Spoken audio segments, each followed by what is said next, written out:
Hi all, welcome to week 4. This week we are talking about the Emperor and the Hierophant. There are lots of different pronunciations to the Hierophant, but that's how I pronounce it. And then your second video this week will be about the threes. But let's start with the Emperor and the Hierophant. So these cards follow the High Priestess and the Empress, and it's very similar energy, but different. And they are the male versions almost. So let's start with the Emperor. Both of these pictures, first off, there are two men that sit upon a throne in the picture. So you know that they're similar, that they both are leaders in their own way, and they're both strong, powerful energy. So the Emperor is, he's authority, okay? He represents power, structure, and control.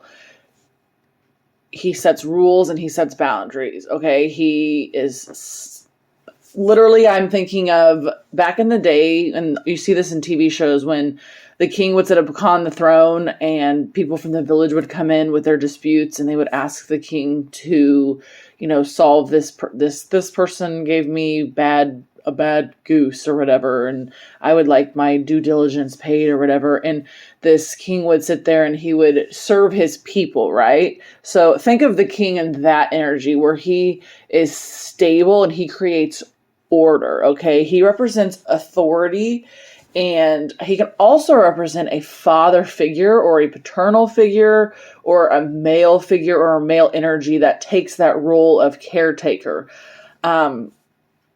If you pulled this card and somebody was asking for advice, it could be to be looking to a higher authority, to be looking to a father to answer, or it could be about them being the emperor and them needing to be in control and them needing to be more disciplined and them needing to be more structured.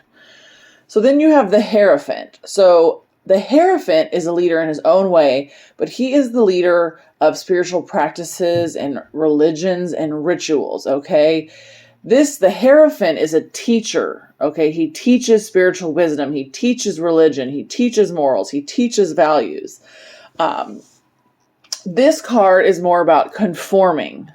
The Hierophant is more about conforming and following traditions and putting your faith into institutions, where the Emperor himself, he is in fact embodying all of that within himself. And the Hierophant is saying, so the difference would be, if you pulled the Hierophant, it would say you need to be looking to somebody else as your teacher versus looking inside. Or it could, not the same thing as looking to a father. This is to looking to somebody who is high up in the spiritual realm or high up in the religious realm. It could even be looking to God or the universe, okay? It can also be, the Hierophant's also about organized religion and traditions, and it speaks a lot to the idea of conforming to that. It doesn't necessarily mean if you're not a religious person that's telling you to go to church, but it's telling you to put your faith into something and your faith in a higher power. And it's also about just honoring a spiritual practice. So the Emperor and the Hierophant are both these figures that sit upon a throne, and they both give you this ruling energy. But the Emperor is more of a king energy and a father figure, and he represents establishment and power and authority, where the Hierophant is a spiritual figure, and he is more of a teacher to you, and he is more somebody that you look up to get wisdom and lessons from, okay? And he teaches you traditions, and you follow along in his footsteps, where the Emperor is going to rule over you and give you more of a specific, this is how it is and this is how you do it, where you can learn from the Hierophant. So I hope that makes sense when you kind of put the two side to side. It's really nice with cards like this, just like the prior week's cards, to look at them and to see how they're similar and to see how they're different. And imagine if somebody asked you a question, I'm lost in life, and then if you pulled the Emperor, how would you answer versus if you pulled the Hierophant, right? So that is all for those. And go ahead and keep reading, and then you will hear your video about the threes next.